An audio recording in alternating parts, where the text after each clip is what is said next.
Tubalamusizako mwenna abeekumire ku mukutu gwa Daily Hope abali mu ggwanga Uganda ate namwe abali emitala amangi akatusabe Mukama tukebaza olw'amakya g'olwaleero kubanga otukumi nga tukyali balamu otusobozesezza okuba nga tumalako omwaka ogwayise si lw'amaanyi si lwa buyinza wabula olw'omwoyo tutandise okubeerawo okwo era tunyika mu ndagaano y'omusaayi gwo mu Kristo Yesu omwana wa Katonda omulamu tusabidde amiina era amiina kale nga ffe Daily Hope atwongera bagamba Happy New Year mwina 2024 yetugamba Happy New Year twagala guno mwaka obeere happy ate ng'oli new. That's why we say Happy New Year 2024.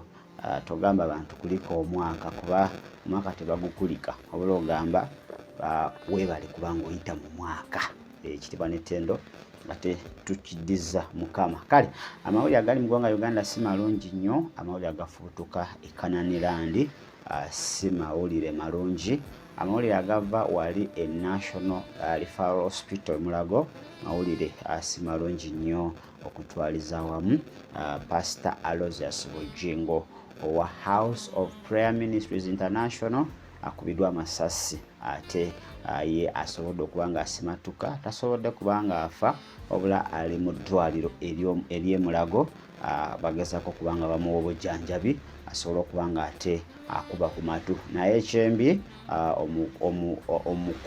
driver we oba omuvuzi w'emmotoka ye atasobodde kuba nga ate asimatuka akabenje ako oba incident eyo sobodde okuba nga eggwawo abasajja abadde babagadde oba abakwase emigemerawala abasobodde okuba nga ate bagenda ne bakuba emmotoka ya Amasasi.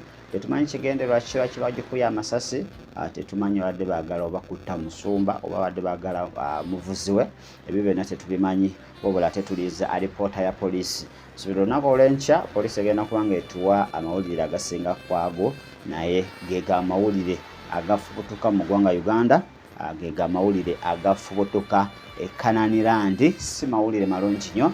Ngowe nasabirayo omusumba muteeke musaala ate nawe atasabirayo omusumba muteeke musaala.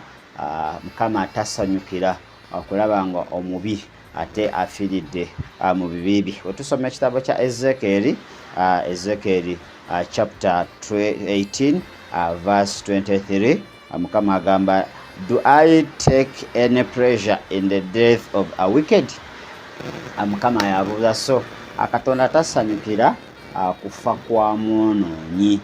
Emabega twava ne tugamba nti pastor bamujja ku mulamwa waliwo ekkobaane ery'omulabe Stan okuba nga ate yaluka olukwe n'asobola okuba nga asembeza agenti ate agenti ssaawa zino yalinga afuga amatwalo ago. So musumba tabadde eka waliwo musumuse y'omwoyo ekigoye ekyamubikako naye nga ffe Daily Hope tetusanyuka okulaba nga ate musumba tebitambudde bulungi. Atukkiriza Mukama nti akyasobola okuba nga amukyusa, akyasobola okuba nga ate amukomyawo ku mulamwa. So tekitusanyusaako n'omulundi n'ogumu okuba nga musumba afunye obuzibu obwo.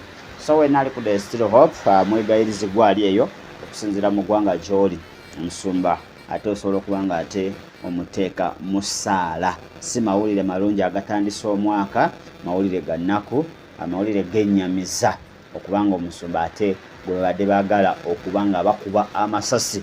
Ebibuuzo bingi awo, lwaki ate musumba gwe bagadde okuba nga bakuba amasasi? Bali tulowooza nti bannabyabufuzi, ba businessmen n'abalala be bali ku lisiki, naye ate ku luno kitubuuseeko okulaba nga omusumba ate gwe bagadde okuba nga bakuba amasasi. Okusinza ku bubaka Mukama bwe yatuwa 2024 nga ffe Daily Hope abwenja okuba nga mbawa mu maaso awo okwolesebwa Mukama kwe yampa akulaga nti omwaka gwa 2024 bantu bagenda kufa bangi. People are going to die in numbers. Okusinza ku bubaka obwo Katonda bwe yampa n'engeri gye yannyonnyolamu n'aŋŋamba nti abantu balemedde ku mata, abantu baakona, abantu balwala mu nsi ey'omwoyo, ezo endwadde zigenda kubaviirako okuba nga bafa. Abantu tebakyasobola kuba nga bagumira what we call sound doctrine, enjigiriza eyo eribukinga, enjigiriza eyo ewabula, enjigiriza eyo ate esobola okuba nga ekolekitinga abantu tebakyajagala, abantu bagala kibaka ekiyole ekitwale ate n'ebintu ebirala. So Mukama n'agamba nti ekyo kyekiviiriddeko abantu okubanga bafa. Abantu bagenda kufa 2024 bangi nnyo nnyo nnyo okwetooloola ate mu ggwanga Uganda n'ensi yonna.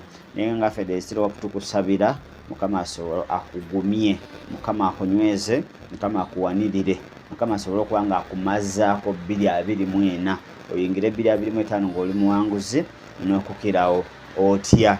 Genda osome ekitabo eky'amateeka olwokubiri essuula ey'okuna. Mukama gye yatuwa n'agamba essuula eyo giwa abantu basobole okuba nga bagisoma bagitegeere, balemedde mu mata, baganye okukula, baganye okutegeera nti ye Katonda abagala bintu byakubalimba bulimbi, bintu bibacamula, oleeta emboozi abantu gye baagala biboozibozi, newojja n'enjigiriza esobola okuba nga eyigiriza omuntu n'ategeera amazima bwebyo tebabyagala.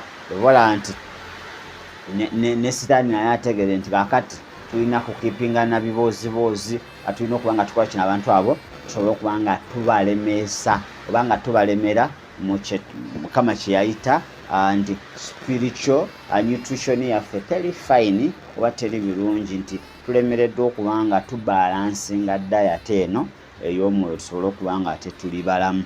Era kino kirabikako ne mu nsi ey'omubiri nti oli abaana balwala kwashako olw'ensonga lwaki baba balemereddwa okuba nga bafuna ebirisa ebimu oba ebirala n'ebirwadde ebirala. So ne mu nsi ey'omwoyo Katonda agamba nti tuli balwadde bayi, abamu banaatera okuba nga bafa, bali bubi nnyo, beetaaga rehabilitation okuba nga babudaabudibwa okuba nga bazzibwa bujja.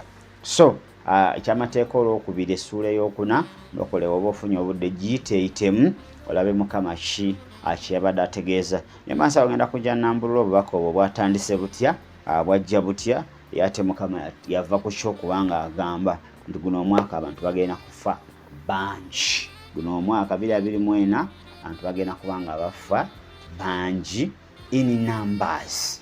Spiritual death which can result in true physical death. Nti okufa kw'omwoyo kugenda tandika okuba nga kulabisibwa mu buliwo. Abantu enfa gye bafuddemu mu mwoyo kakati mbwe etuuse ekiseera okuba nga ate erabikako maaso ku maaso. So amawulire ge tuze okuba nga tubawa agabadde gafubutuka side z'e Kampala eyo si mawulire malungi.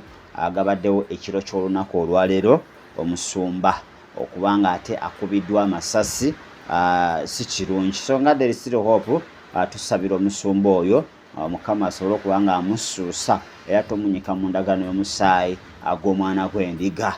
Enkola z'omulabe Sitaani n'enteekateeka ze okuba nga ate amumaliriza ddala ate zigenda kuba nga ate ziraba omukisa. Kubanga ffe twagala atereere, akyuke, atereze ebyasoba, Mukama mubikkula amansi ag'omwoyo kibulangiti kye baamubikka olw'okuba nga ate kimuvaako addemu aweereze Katonda nga we yali, kubanga ensomesa ye yali nnungi era bantu bangi baali bakwatibwako. So bino eby'omulabe Sitaani by'okupangapanga asobole okuba nga ate afa mu kiseera ekitali kituufu, ebyo premature death ate tubigaana. N'okwo okufa okwo okugenda okuwuniikiriza ensi yonna nti omusumba yakubiddwa amasasi, ebyo byonna tubigaana eri omusumba oyo n'abasumba bonna okwetoloola ensi yonna eno, era tubanyika mu ndagaano y'omusaayi gwe. Ekesigale nga yesaalayo, okusigale nga kwe kusaba kweyo yonna gy'oli. Atogamba nti nze nsabira musumba wange yekka, nze neesabira nze kanedda.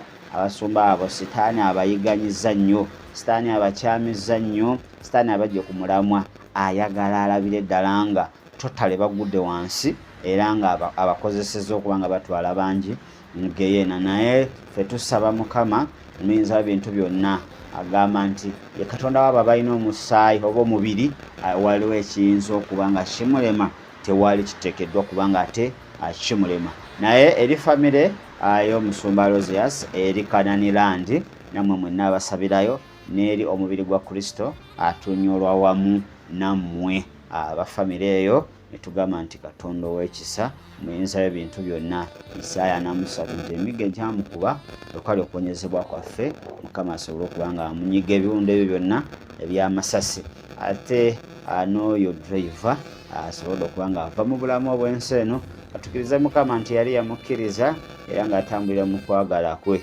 Lugendo lwe lumu lwe tukwata akuba buli omu alina akaseera kak'enjawulo, buli omu alina engeri gy'ava mu nsi eno ey'enjawulo, akubadde nti engeri ezimu Sitaani azipanga n'ayagala okukujja mu nsi eno nga Mukama waffe akaseera ate ke yakutegekera tekasobola naba kubanga ate katuuka. So gega mawulire ate tulina kyamaanyi nnyo kye tubadde tuzze okunyumiza oba okugamba ne tubadde tuzze okuwa kye tuyita breaking news eri mu ggwanga erya Uganda yeeyo. Tusabe Mukama temusumba ebiwundu byafunye asibya bireme kuba byamaanyi nnyo, bireme kubanga bimukosa, kubanga bano abatemu kyayikadde bagenderedde okubanga ate bamujja mu bulamu obw'ensi eno.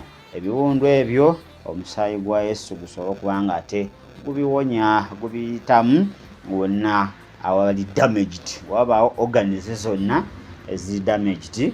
Mukama ye ate yalina spare w'obulamu bwaffe, asobola okubanga ate amuzza bujja, asobola okubanga amusumulula.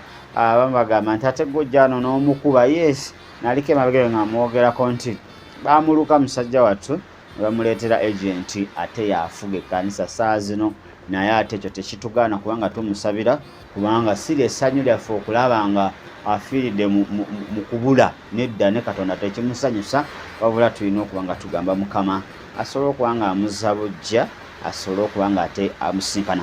Ono mu kibuga Jinja enkuba etonnya mpitirivu, era sigenda kubanga nsukka wano, ngenda kubanga mbasiibulira wano olunaku olwaleero. Nalo nga abadde ku kamera okubanga ate akutuusako ekifaananyi ekyo. Mugala Jamil nze abadde mu studio za Daily Hope ekiro ky'olunaku olwaleero okubanga mu ggwanga Uganda zino ziri ssaawa 6:47 ezaakeegaana ekiro ky'olunaku olwaleero. Ne tubadde tulina okubanga tubatuusako amawulire ago mwena abagenda ozuuka ku ssaawa ey'omwenda omusumba ate musobole okubanga ate mumuteeka mu ssaala ku 07523 4 ne 076 08883 namba zaffe zosobola okubanga ate oyitako. 2024 mpeereza mpya, happy new you. Tugenda kubanga tuleeta bipya byereere, tugenda kubanga tuva ku mata, tubawadde nnyo amata myaka 2 okuva gye twatandikira, kati ke kaseera osobola okubanga ova ku mata mulokole gwe w'ebiboozibozi. Era abalokole b'amata batandiseeyo okubanga boogera. Nze sigenda musabira abamu ku Amasasi yava ku mulamwa biki nze nsabira musumba wange biki. Nedda beera omulokole ategeera ebyawandiikibwa. Byawandiikibwa bigamba bitya? Tukabire awo tukaabe wamu n'abo abakaaba, ate tusekere wamu n'abo abaseka. Akati kaseera kakukungubaga, manya kaseera kanyiike eri omusumba oyo. Naffe tulina okubanga twegatta wamu tusobole okubanga ati tumusabira Mukama amusumulule, amuwonye ebiwundu ebyo. Si biwundu byokka ebiri physical, n'ebiwundu eby'omwoyo, ate n'ekyo kibulangiti kye bamuteekako kimuveeko, addemu okubanga ategeera amazima n'amazima gasobole okubanga ate gamufuula ow'eddembe. Not until tomorrow wetugenda okubanga ate tugira ne show yaffe ey'enkya, tugenda okunyonyola Mukama yabadde ategeeza ki kubanga 2024 abantu bagenda kufa bangi. Kikanga nnyo, naye tukusabira oleme kubeera mu abo osobole okubanga guno omwaka bantu banyiga bagenda kufa kubanga baakona mu nsi ey'omwoyo, balina ebirwadde mu nsi ey'omwoyo, balemedde ku mata mu nsi ey'omwoyo, tebakyasobola kweyongerayo, obulamu bwabwe bukomye wano. Mbaagaliza ekiro ekirungi okusinziira mu nsi gye mulimu n'amakya amalungi. Mubeere bulungi, mweraba.